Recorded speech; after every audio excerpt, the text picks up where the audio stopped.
Tara Mars, samahan niyo ako. Gagawa tayo ng kimchi. Kasi yung mga nabibiling kimchi, hindi yummy. Kaya naman, ikaw na lang ang gumawa para tansyado mo at saka alam mo kung anong mga ilalagay mong pang-yummy. Ayan, ganyan lang ang gagawin natin sa gulay. Hihiwain lang natin siya ng bite size para hindi mahirap kagatin, diba? At lalagyan natin siya ng maraming asin, 1 kilo.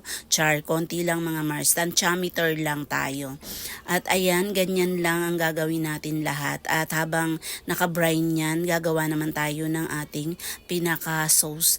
Ayan, meron akong 1 cup ng tubig at saka 1/8 cup ng glutinous rice. At sa mahinang apoy, lulutuin lang natin siya ng ganyan mga Mars. At pagkaluto natin yan, dito naman tayo sa ating iba pang sangkap. Ayan, hiniwa ko ng ganyan yung ating sibuyas at saka peras at yung luya, ginadgad ko siya ng ganyan. Konti lang mga Mars. At paglalagay ako ng gochugaru flakes, ayan, 4 na kutsara niyan. At naglagay ako ng 2 kutsaritang pamintang wasak at 2 kutsara ng patis. Kutob-kutob lang tayo mga Mars, mamaya na tayo magdagdag pagka kulang sa alat o kung ano man ang kulang. Dahil wala akong sesame seed, sesame oil, pwede na yan. At tara mga Mars, simulan na nating gilingin hanggang sa madurog. At ayan na nga, tapos na nating durugin ang ating mga sangkap. Dinurog ko siya ng may kasamang gigil, char. Huwag ka magalit, self. At ayan na nga, isinalin ko na. Bilangin nyo na lang kung ilang beses kong ginamit yung ayan na nga mga Mars. Magbanding na sila at pagkatapos nilang magbanding, paghiwalayin mo. Char, hindi ganon. At ayan, meron tayong carrots at saka labaners at sibuyas.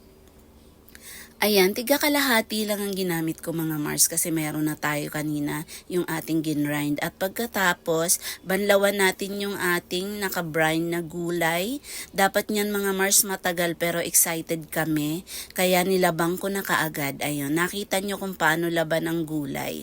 At pagkatapos nating banlawan ng maraming beses, maalis ang alat. Ayan na, ilagay na natin yung ating pinaka-paste dahil excited kaming mag-ina.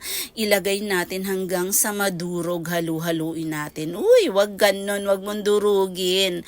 Hayaan mong ang bibig mo ang dumurog, char. At ito yung pinaka-exciting part mga Mars, ang tikiman time. Ayan na.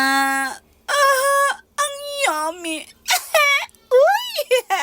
Gumagano ng kumari mo, kapapanood kay Hazel Sheffy. At ayan na nga ang aking Junakis, hindi na napigilan. Ayan, tara mga Mars, pa-like and share at padalaw naman ang aking YouTube account, Marcy TV.